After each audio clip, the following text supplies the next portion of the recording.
చిత్తూరు జిల్లా పుట్టవారిపల్లిలో విపరీతంగా కోళ్లు మరణిస్తున్నాయి. గడిచిన వారం రోజుల్లో సుమారు 10,000 కోళ్లు మృత్యువాత పడ్డాయి.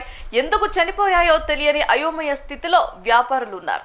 చనిపోయిన కోళ్లను సుమారు 6 అడుగుల గొయ్యిలో పూడ్చిపెడుతున్నారు యజమానులు. Tirupati veterinary university pathology department వాళ్ళు శాంపిల్స్ సేకరించి పరిశీలిస్తున్నారు. కోళ్లు మృత్యువాతపై మరింత సమాచారం మా ప్రతినిధి జేజీ రామ్ అందిస్తారు. చిత్తూరు జిల్లా పుంగనూరు నియోజకవర్గం పుట్టవారిపల్లి వద్ద మనం ప్రస్తుతం ఉన్నాము. ఇక్కడ గత 3 రోజులుగా నాటుకోళ్లకు సంబంధించిన ఫామ్ అయితే ఉంది. ఈ ఫామ్లో దాదాపు 8 నుంచి 10,000 నాటుకోళ్లు ఇప్పటికీ కూడా మృత్యువాత పడ్డాయి.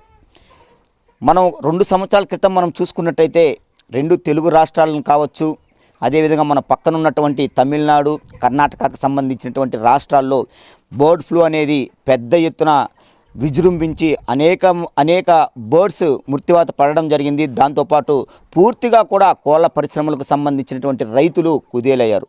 ప్రస్తుతం మనం ఈ యొక్క పుట్టవారిపల్లిలో ఉన్నాము. పుట్టవారిపల్లికి సంబంధించి వెంకటరమణ రైతు కోళ్ల ఫారం రైతు వద్ద అయితే ఉన్నాం. అంటే ఎందుకు ఇలా జరుగుతుంది, ఏంటి, దీనికి సంబంధించి వెటర్నరీ యూనివర్సిటీ వాళ్ళని సంప్రదించారా, ఏం జరుగుతుంది, ఇది పూర్తిగా ఈ యొక్క బర్డ్ ఫ్లూ అనుకోవచ్చా, లేదా కొక్కర తెగులుకు సంబంధించింది అనుకోవచ్చా, లేదా అనుమానాలే వ్యక్తం అవుతున్నాయా, ఇంతటి లాస్ అవుతుంది ఏంటి అనేటువంటి విషయాలు అడిగి తెలుసుకునేటువంటి ప్రయత్నం అయితే మనం చేద్దాం. సార్ నమస్తే. ఒక 3 రోజులుగా కూడా ఈ యొక్క ఫామ్లో దాదాపు 10,000 బర్డ్స్ అన్ని కూడా మృత్యువాత పడడం జరిగింది. అంటే ఏమనుకున్నారు సార్? ఆల్రెడీ మనకు 10 days నుంచి ఈ మార్టాలిటీ అనేది వస్తూ ఉండదు. మా దగ్గర 10,000 బర్డ్స్ ఉన్నాయి. ఆల్మోస్ట్ 8,000 పోయినాయి, ఇంకా 2,000 మిగిలి ఉన్నాయి. ఇవి కూడా మనకు మిగులుతాయనే నమ్మకం అయితే లేదు మనకు.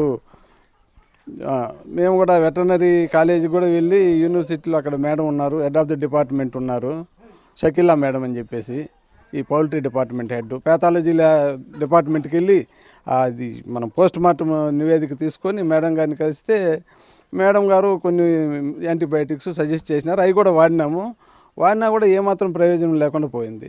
తర్వాత మనం దీన్నే జిల్లా కలెక్టర్ గారికి, జేడీ గారికి కూడా మనం వినతి పత్రం ద్వారా విన్నవించినాము.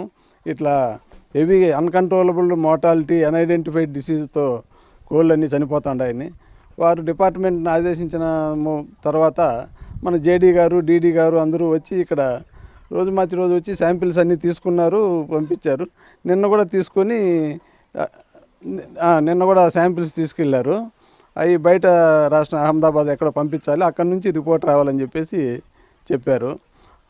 ఈలోపు ఇదైతే ఆగట్లేదు. రైతులు చాలా ఇబ్బందుల్లో పడుతూ ఉంటారు, చాలా లాసుల్లో ఉన్నారు.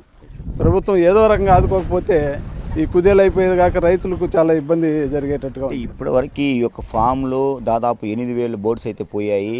మీకు ఎంతవరకు లాస్ ఉంటుంది సార్? ఇది ఏం లేదు సార్. ఇప్పుడు మనం ఒక 1000 బర్డ్స్ పెంచాలంటే 2.5 లక్షలు ఖర్చు అవుతుంది. 10,000 బర్డ్స్ పెంచాలంటే 25 లక్షలు అనేది ఖర్చు అవుతుంది.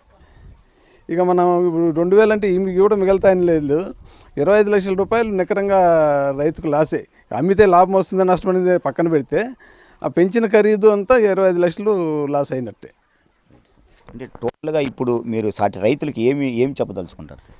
సాటి రైతులకి ఏం లేదు సార్. ఇప్పుడు ప్రభుత్వం దీనిపైన సీరియస్గా తీసుకొని అన్నీ ఐడెంటిఫై చేసి ఈ రైతులు ఎక్కడెక్కడ నష్టపోయినారో వాళ్ళని ఐడెంటిఫై చేసి ఏదో రకంగా వాళ్ళను ఆదుకునే ప్రయత్నం చేస్తే తర్వాత కాలంలో ఈ కోళ్ళ పరిశ్రమ ఎంతో కొంత నిలబడుతుంది. లేకపోతే అందరూ రైతులంతా ఇబ్బంది పడి ఈ లాసులతో భరించలేక వాళ్ళు ఏదో అయినా చాలా ఇబ్బంది ఆత్మహత్యలు చేసుకునే పరిస్థితి కూడా రావచ్చు. చాలా రైతులు ఏంటంటే అప్పు చేసే తెస్తారు, కానీ ఇందులో మనకు ఫీడ్ ఖర్చే చాలా ఎక్కువ ఉంటుంది. 90% ఫీడ్ ఖర్చే, మిగతా అదర్స్ అంతా వచ్చేసి 10% ఉండేది. మనమంతా ఫీడు అప్పు తెచ్చి చేయాల్సింది. అన్ని లక్షలు ఏ రైతు దగ్గర డబ్బులు అనేది క్యాష్ అనేది ఉండదు. ఇది అమ్మిన తర్వాత ఇస్తామని చెప్పి తెచ్చుంటాము. కాబట్టి రైతులను ప్రభుత్వం పూర్తిగా ఆదుకుంటేనే నిలబడతారు, లేకపోతే చాలా డ్యామేజ్ జరుగుతుంది. ఇప్పుడు నాటుకోళ్ళ ఫామ్తో కూడా కలిపితే పూర్తి స్థాయిలో ఇక్కడ వైట్ అంటే కోళ్ళ బ్రాయిలర్స్, లేయర్స్కి సంబంధించినటువంటి వాటికి కూడా ఈ యొక్క డిసీజెస్ వెళ్ళేటువంటి అవకాశం ఉండిందంటారు? వెళ్తుంది సార్, డెఫినెట్గా. ఇప్పుడు ఫలానిది అని ఐడెంటిఫై చేసి ఏదన్నా ప్రభుత్వం అది నిర్ణయం తీసుకొని ల్యాబ్లో కానీ నిర్ధారణ అయితే ఇతర ఫారమ్స్ కూడా దానికి ఎఫెక్ట్ జరిగి అక్కడ కూడా డ్యామేజ్ జరిగే అవకాశం అయితే ఉంటుంది. అంటే ఈ యొక్క దీనికి తహసీల్దార్ కార్యాలయం నుంచి కూడా రైతు వెంకటరామ గారికి ఒక లెటర్ కూడా ఇవ్వడం జరిగింది. నోటీస్ అయితే ఒకటి ఇచ్చారు. అన్నమయ్య జిల్లా సదుం మండలం పుట్టావారిపల్లి నందు గల హెచ్సి ఆర్గో ఫార్మ్స్ పౌల్ట్రీ ఫారంలో కూడా కొక్కరి తెగులు కారణంగా చాలా కోళ్ళు కూడా చనిపోయాయని పరిలోనికి వచ్చిందన్నారు. కావున ప్రజలు ఆరోగ్య దృష్ట్యా సదరు పౌల్ట్రీ ఫారంను తాత్కాలికంగా మూసివేయబడినందుకు అనేటువంటిది కూడా ఒక నోటీసు వాళ్ళకి ఇవ్వడం జరిగింది. అంటే ప్రజలు ఇటువంటి కొక్కరి తెగులు వచ్చినటువంటి కోళ్ళను కూడా తినొద్దండి అనేటువంటిది పూర్తిగా కూడా ఆహార భద్రతా విషయంలో కూడా చెప్పినటువంటి పరిస్థితి కనపడుతుంది. అయితే ఈ యొక్క కోళ్ళ ఫారం మనం చూసుకున్నట్టయితే దాదాపు మూడు బిల్డింగ్స్లో కూడా ఈ యొక్క కోళ్ళ ఫారాన్ని అయితే ఏర్పాటు చేశారు. మొత్తం కూడా ఇక్కడ నాటుకోళ్ళు ఉన్నటువంటి ఆ సిచ్యువేషన్. ఇప్పటికే దాదాపు 8 నుంచి 10,000 కోళ్ళు పూర్తి స్థాయిలో కూడా ఆ మృత్యువాట పడినటువంటి ఆ సంఘటన జరుగుతూనే ఉంది.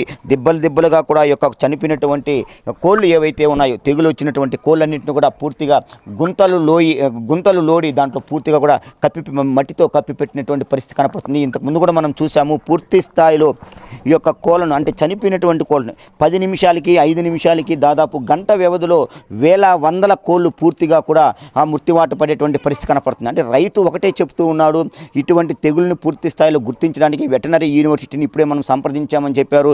సంప్రదించి ఈ యొక్క కోళ్ళకి కొక్కిరి తెగులు వచ్చిందా, అదేవిధంగా బర్డ్ ఫ్లూ సోకిందా అనేటువంటి పూర్తి నిర్ధారణకు రావడానికి మెహబూబ్ నగర్కి సంబంధించి కూడా ఈ యొక్క శాంపుల్స్ అయితే పంపడం జరిగిందని చెప్పారు. శాంపుల్స్ వచ్చిన తర్వాత ఏ రోగానికి పూర్తిగా కూడా తెలుస్తుందనే బట్టబయలవుతుంది. అటు తర్వాత పూర్తి స్థాయిలో కూడా వీటికి సస్యరక్షణ చర్యలు చేపట్టే విధంగా కూడా పూర్తిగా తాము హెల్ప్ చేస్తామనేటువంటిది కూడా వెటనరీ యూనివర్సిటీ వాళ్ళు కూడా చెప్పడం జరిగింది. అయితే ఎట్టికేలకు దాదాపు ఈ యొక్క 10,000 బర్డ్స్ ఇక్కడైతే ఉన్నాయి. ఈ యొక్క 10,000 బర్డ్స్కి సంబంధించి కూడా దాదాపు ఇప్పటికే 25 నుంచి 30 లక్షల వరకు కూడా ఆ రైతు వెంకట్రావు పూర్తిగా కూడా ఖర్చు చేయడం జరిగింది. అంటే దీన్ని పూర్తి స్థాయిలో ప్రభుత్వం తనకి ఏదో ఒక రకంగా ఆదుకోవాలనేటువంటిది కూడా రైతు మెట్రో టీవీకి కూడా చెప్పడం జరిగింది. అంటే ఇటువంటివి తిరిగి పునరావృతం కాకుండా రైతులను పూర్తి స్థాయిలో ఆదుకోవడానికి ప్రభుత్వం ఏదో ఒక రకంగా సహకరించాలనేటువంటిది, వాళ్ళు పెట్టినటువంటి పెట్టుబడులు కూడా తనకు రావటం లేదనేటువంటిది మెట్రో టీవీతో రైతు వెంకటరమణ కూడా పూర్తిగా తన ఆవేదన వ్యక్తం చేసుకున్నటువంటి పరిస్థితి కనపడుతుంది.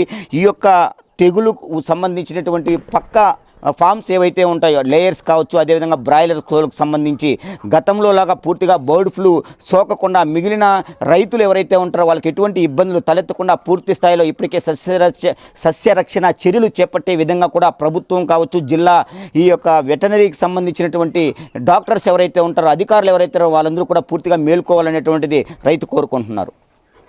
కెమెరామెన్ వరప్రసాద్తో జేజీరామ్, మెట్రో టీవీ, పుట్టావారిపల్లె, సదుం.